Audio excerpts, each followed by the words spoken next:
La politique du Congo. La chute du caméléon et consort. Donc, le caméléon vient de tomber de l'arbre après avoir été très haut et consort derrière lui. Donc, c'est comme ça. Caméré, Vital, c'est Vital Caméré, caméléon. Cet infiltré a su changer de couleur plusieurs fois pour s'adapter à la politique du Congo. Mais s'il est parvenu, il est parvenu. Ce sont les Congolais eux-mêmes qui l'ont laissé faire. Car vous tous, vous savez bien l'origine de ce type. De par son père, ce type n'est pas congolais. Oui, on n'est pas tellement xénophobe. Sa maman, c'est une mouchi. On n'a pas de problème. Le grand problème que nous devons définir au Congo, c'est de savoir les gens à double nationalité, quand ils sont au Congo, travaillent-ils pour la République démocratique du Congo ou bien ils le font pour l'étranger? Vous tous, vous savez, Vital Kamerhe a toujours été en déphasage avec les objectifs du Congo. Ce type n'a jamais aidé la République démocratique du Congo. Mais c'est vous-même les Congolais qui le laissez faire. Ce type, c'est un agent des forces de l'occupation. Les criminels, les mercenaires qui font tuer les Congolais. Vous le savez, vous tous. Vital Kamerhe a toujours été l'allié naturel de Joseph Kabila. PPRD, FCC et consorts.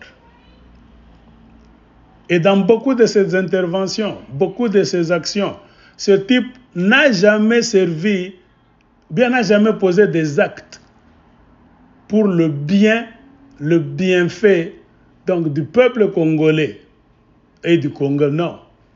Je peux vous donner à titre d'exemple quelques histoires.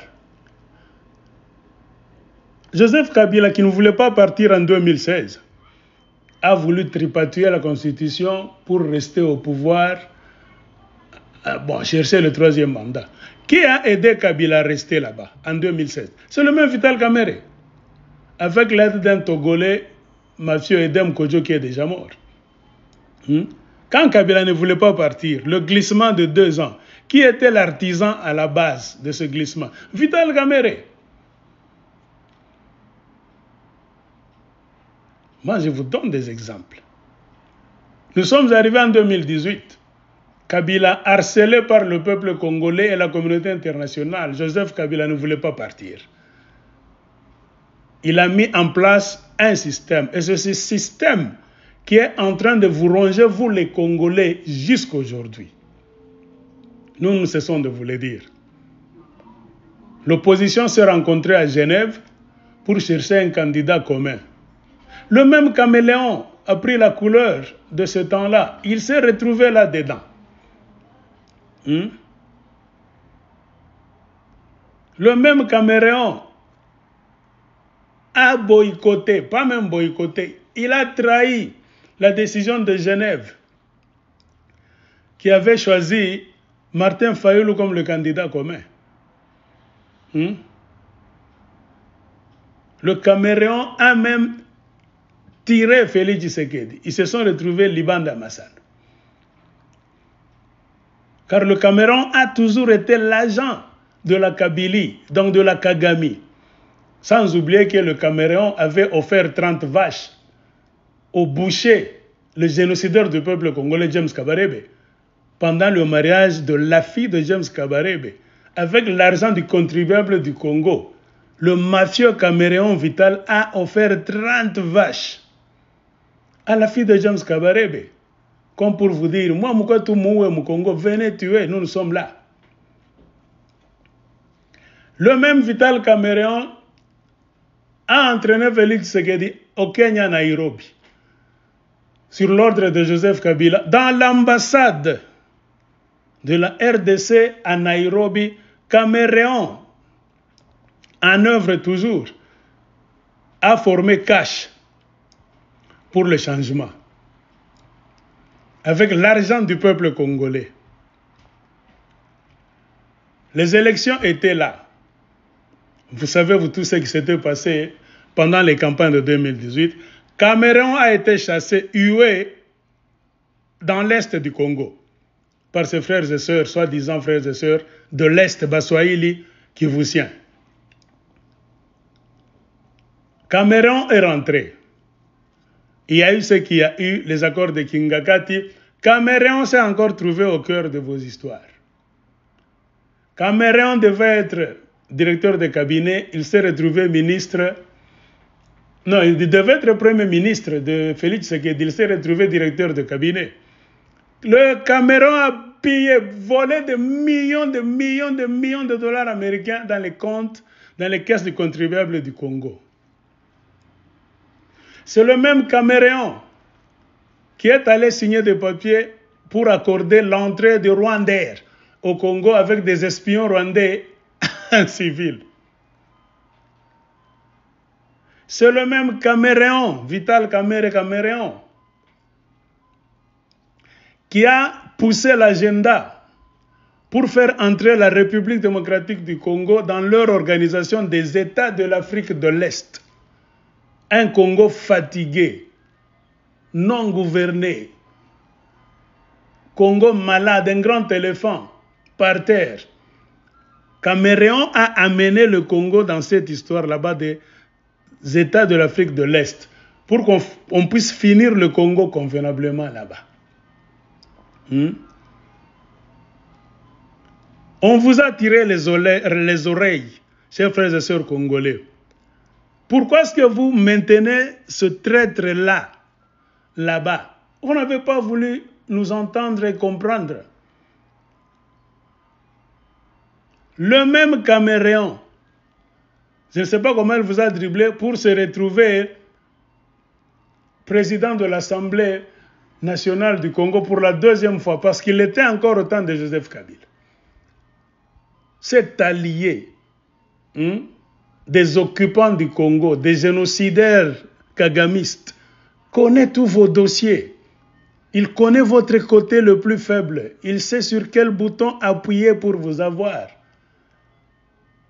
Les mêmes Congolais, je ne sais pas par quel endormissement, je ne sais pas, vous avez fait de ce Cameroun, traître de la République, président de l'Assemblée nationale. On est sorti pour vous dire, qu'est-ce que vous êtes en train de faire, chers frères et sœurs congolais? Est-ce que vous êtes ensorcelés? Tout peut arriver dans cet état de cafouillage d'imbroglio. Le président peut être dans l'incapacité de gérer le Congo. Qui va prendre les rênes du pouvoir? Le président de l'Assemblée nationale congolais. Cet allié de Kagame, de Museveni, de Joseph Kabila, de Corneille Nangaa, ce traître invétéré. Vous le laissez là-bas, Congolais. Tout le monde s'est étonné sauf vous. Ce type s'est cru tout permis. Le Congo, c'est un champ de maïs. Et voilà aujourd'hui, sous pression, il vient de tomber avec son bureau. Avec Inamizi, Dominique, là derrière. Inamwizi, Mama Bamwizi. Oh, ils ont démissionné. C'est la fuite en avant. Ils n'ont pas démissionné parce qu'ils l'ont voulu. C'est la pression qui était haute, maximum. Ils étaient en contact avec les gens, les rebelles, les soi-disant mercenaires. Inamizi était partie en vacances. Elle est allée là saluer le Franck Diongo. Vous allez entendre certains Congolais fous là-bas vouloir défendre la position de cette femme. Dans tous les pays du monde, tu ne peux pas être membre du gouvernement et aller s'afficher avec les gens qui attaquent le pays avec les armes, prendre des photos, prendre même part à des réunions là-bas. C'est-à-dire, tu as transmis l'information du gouvernement là-bas. Bon, mieux vaut tard que jamais. Hein. Heureusement que vous avez compris, ils ont été destitués. Pas même destitués, ils ont démissionné, c'est la pression, c'est pour éviter la honte. Donc pour éviter la honte, il fallait partir avant que la cérémonie de destitution soit mise en place. Bon, mieux vaut tard que jamais. Nous sommes toujours droits dans nos bottes, Italanguège. Nous vous disons toujours, on est les mêmes hier, aujourd'hui et pour toujours. Le Congo est dans les troubles. Pourquoi? Parce que vous ne voulez pas nous écouter, nous, ce que nous vous disons toujours. On ne fait pas la politique avec des sentiments, le cœur, non. La tête. On privilégie les intérêts suprêmes de la nation, non pas des gens. Bonne soirée.